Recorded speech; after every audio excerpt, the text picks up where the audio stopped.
India के platform को आप देखना शुरू कर चुके हैं और एक बड़ी अपडेट आज सामने निकल करके आ रही है। सीपी सेंट्रल पब्लिक स्कूल के डायरेक्टर विजय कुमार ने बताया कि स्कूल में फेयरवेल पार्टी का आयोजन किया गया था। ये चौथी बार था जब सीपी सेंट्रल पब्लिक स्कूल द्वारा अपने चौथी बार जो है फेयरवेल पार्टी का आयोजन किया गया। इस दौरान बच्चों ने तमाम प्रकार की कला संस्कृति का भी उन्होंने झलक दिखाया और साथ ही साथ हाथों से बनाए हुए कई चीजों का आर्ट भी दिखाया। उन्होंने ये बताने की कोशिश ये है कि शिक्षा के दृष्टिकोण से आज किस तरीके से प्राइवेट स्कूलें भी अपना जबरदस्त प्रयास दे रही हैं कि जो भी बच्चे उसके प्लेटफॉर्म से निकल के जाएं, उसके स्कूल से निकल के जाएं, वो अच्छा कुछ कर पाए, ये यहां पर साफ दिखाई दे रहा था। साथ ही साथ बच्चों के हौसला को बढ़ाने के लिए डॉक्टर अमर भी यहां पहुंचे हुए थे। ऐसे में क्योंकि तमाम लोगों का यहां पर जुटान इसलिए हुआ था कि बच्चों के हौसला को बढ़ाया जाए। जो बच्चे अच्छी कार्य कर रहे हैं, जो बच्चे कुछ नया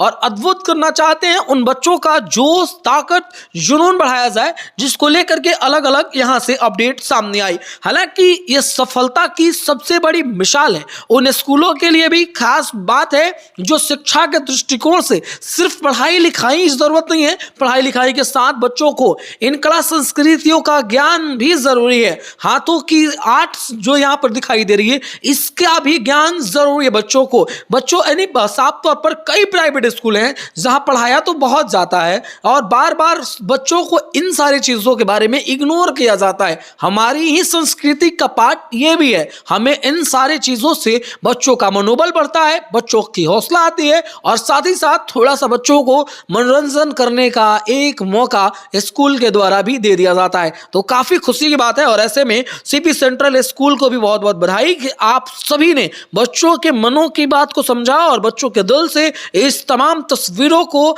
जनता के बीच आपने लाने की कोशिश की। यहाँ का एक जिम्मेदार व्यक्ति होते हुए, इस स्कूल के प्रिंसिपल होते हुए, बड़ी जिम्मेदारी से कहूँगा कि बच्चों ने बड़ी जी जान लगा के बड़ी मेहनत से तैयारी की है और बहुत ही अच्छा उनके परफॉर्मेंस में दिखता है। वो बहुत ज़्यादा उन्होंने मेहनत किया है और बहुत ही लाजवाब प्रदर्शन आज कर रहे हैं। और सबसे ज़्यादा खुशी हम लोग को इस बात की होती है कि हमने जो सिखाया बच्चे अच्छे से सीख पाए। एक शिक्षक के लिए उससे बड़ा कोई पेमेंट नहीं होता है, उससे बड़ी कोई खुशी नहीं होती है। देखिए, दूसरे जगह में और हमारे यहाँ में पढ़ाते तो हर कोई हैं, लेकिन हम बच्चों को बहुत सारी ऐसी सुविधाएं दे रहे हैं। हम बच्चों को हर तरह से नरिश कर रहे हैं। हम बच्चों को एक्टिविटीज़, केवल किताबी ज्ञान ही नहीं, एक्टिविटीज़ के माध्यम से बहुत सारी ऐसी चीज़ें सिखा रहे हैं कि जो उनके रियल लाइफ में काम आए। मैं प्रदीप श्रीवास्तव इस विद्यालय का अभी प्रिंसिपल हूँ और बहुत चूँकि परिवार में मुखिया होने के नाते बहुत सारी जिम्मेदारियाँ होती हैं, तो कोशिश कर रहा हूँ अच्छे से निभाया जाए। देखिए,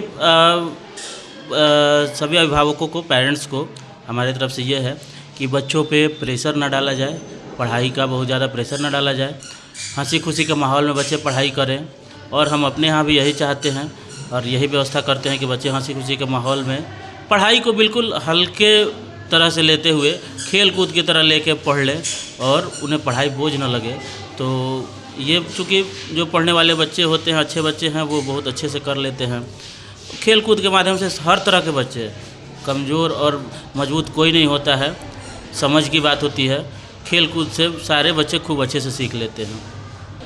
हमारे यहाँ केवल किताबी ज्ञान ही नहीं दी जाती है, सांस्कृतिक कार्यक्रम का तो नज़ारा आप देख ही रहे हैं। एनुअल फंक्शन जो हम ये वार्षिकोत्सव करते हैं, इसके अलावा हम बहुत सारे ओकेज़न पे, जैसे छठ का पर्व हुआ, होली हुआ, तो इस तरह के पर्व पे भी हम लोग सांस्कृतिक कार्यक्रम करते हैं। और हमारे यहाँ के बच्चे बहुत अच्छा हारमोनियम, पियानो ये सब बजा लेते हैं, बहुत अच्छा नृत्य कर लेते हैं, आर्ट एंड क्राफ्ट बहुत अच्छा करते हैं। साइंस प्रोजेक्ट वगैरह उन्होंने बनाया है, उसमें उनकी कारीगरी दिखती है, उनका दिमाग, इनका कौशल, उनकी विकास दिखती है। तो हम हर क्षेत्र से काम कर रहे हैं, बच्चों के सर्वांगीण विकास के लिए काम कर रहे हैं। वैसे ही हम लोग बहुत कम बजट में काम करते हैं। जितना हम दे रहे हैं, बहुत सारे जगहों पे बहुत महंगे महंगे फ़ीस लिए जाते हैं इन सब चीज़ों के लिए। हमारे यहाँ तो वैसे भी हर जगह से बहुत ही कम कीमत पे, बहुत कम फ़ी पे वो चीज़ दी जाती है। लेकिन अगर पढ़ाई की वजह से शिक्षा किसी के लिए आड़े नहीं आएगा। अगर हमारे विद्यालय में किसी के साथ समस्या होती है कि वो फ़ी नहीं कर पा रहा है उस तरह से, तो हम लोग ज़रूर उस पर कंसिडर करेंगे, लेकिन वो जेन्युइन होना चाहिए, उसमें प्रॉब्लम होनी चाहिए। बच्चा होनहार रहेगा तो हम लोग खूब सपोर्ट करेंगे।